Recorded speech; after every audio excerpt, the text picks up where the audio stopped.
صاحب ان شہید والے شہید کا پیغام دنیا کے سامنے رکھنے کے لیے اکٹھے ہوئے ہیں۔ جو شہید جاتے وقت بزبان حال کہہ رہا تھا کہ ہم نے انسان کو پستی سے اٹھانا چاہا، چاند تاروں کی فضاؤں میں اڑانا چاہا، ہم نے آئین زمانہ سے بغاوت کی ہے، ہم نے اللہ کا قانون چلانا چاہا، ابن خطاب سے انداز تکلم لے کر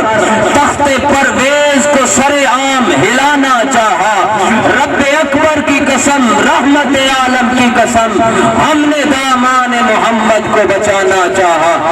آؤ اسی غازی شہید کے پیغام کو سماعت کرنے کے لیے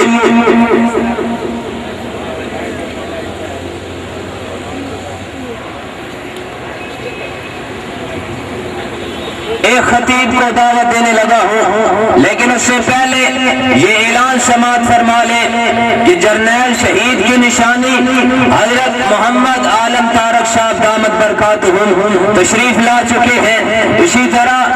عظیم مسجد لال مسجد کے نائب خطیب مولانا عبدالعزیز دامت برکاتہم اور غازی عبدالرشید شہید رحمت اللہ علیہ کے بھانجے حضرت مولانا عامر صدیق صاحب دامت برکاتہم بھی تشریف لا چکے ہیں۔ میں نے آپ نے ان تمام حضرات کو بھی سماعت کرنا ہے، لیکن اس سے پہلے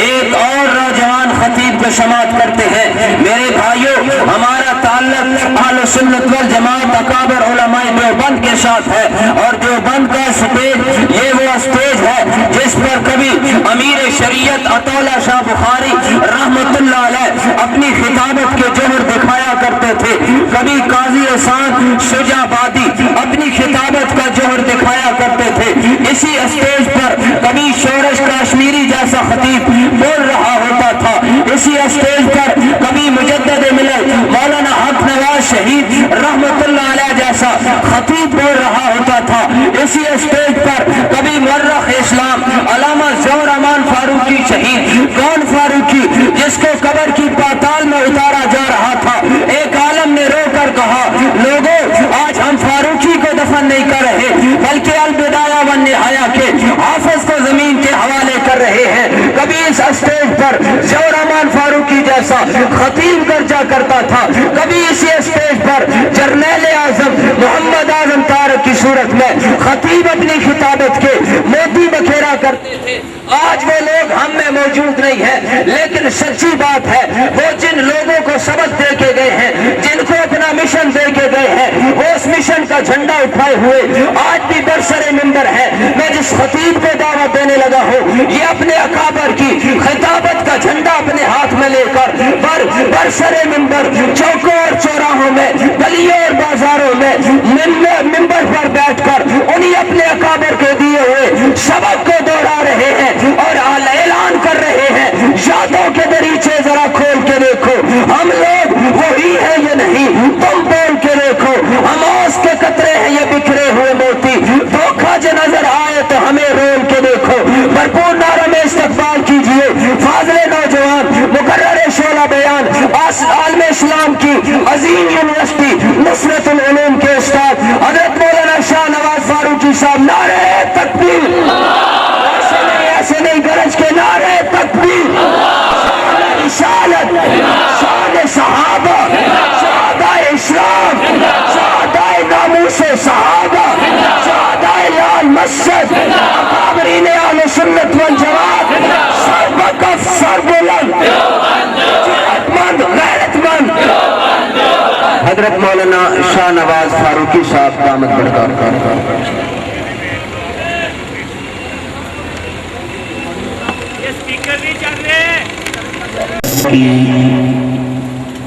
شہادت، حمیت، دینی غیرت اور جد و جہد کو سلام عقیدت پیش کرنے کے لیے انعقاد پذیر ہے۔ عزیز بھائیوں، آپ نے مجھ سے پہلے بھی علماء کرام کا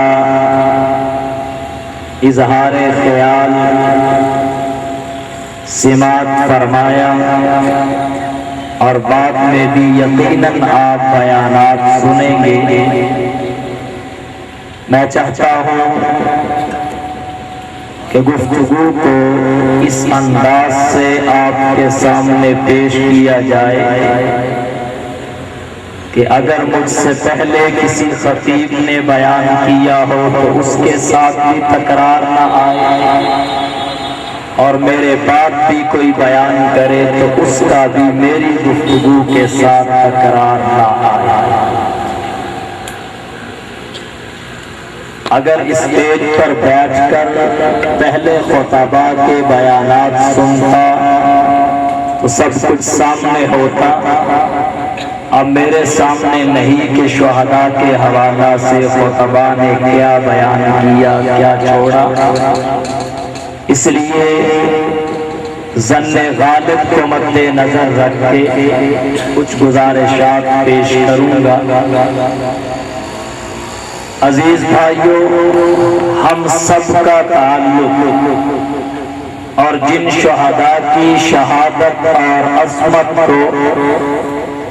خراج تحسین پیش کرنے کے لیے ہم سب جمع ہوئے ہیں، ان کا بھی تعلق قافلہ دیوبند سے ہے، اور قافلہ دیوبندیت وہ قافلہ اور کارواں ہے جس کے بارے میں بر صغیر پاک و ہند کے بہت بڑے خطیب، اتنے بڑے کہ خطابت جس کے در کی لونڈی سمجھی جاتی تھی، وہ خطیب آج دنیا خطیبوں کی خطابت پر ناز کرتی ہے، لیکن اس خطیب پر خود فن خطابت ناز کیا کرتا تھا۔ عشاء کی نماز کے بعد خطابت کے جوہر بکھیرنا شروع کرتا، مجمع ساری رات سمیٹ کر تھکتا نہیں تھا۔ میری مراد امیر شریعت رحمت اللہ علیہ ہیں، جن کی خطابت نے سمندروں کا تلاطم توڑا، جن کی خطابت نے دریاؤں کے رخ کو موڑا، وہ امیر شریعت جس کے بارے میں یوں کہوں تو بے جانا ہوگا کہ تیری زباں کے پھول تھے دریائے آبدار،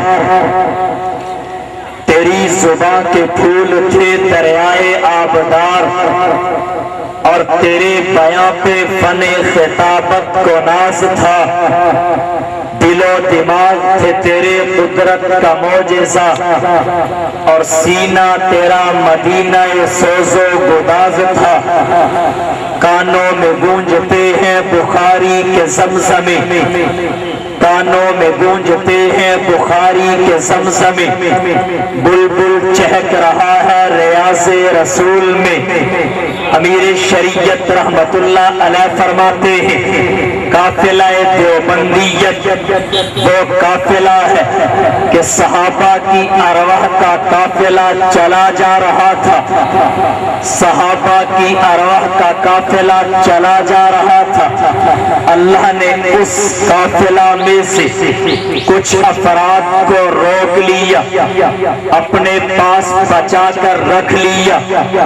تاکہ امت کے آخری دور میں ان افراد اور نفوس کو بھیجا جائے، امت ان کی زندگیوں کو دیکھ کر صحابہ کرام کی زندگیوں کا یقین کر سکے۔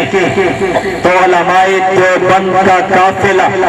صحابہ کرام کی ارواح کے جاتے ہوئے قافلہ سے بچا ہوا قافلہ ہے۔ یہی وجہ ہے صحابہ کرام کی زندگی کے ساتھ ان کی زندگیاں مطابقت رکھتی ہیں، صحابہ کرام کی سیرت کے ساتھ ان کی سیر مطابقت رکھتی ہیں، صحابہ کرام کے کردار کے ساتھ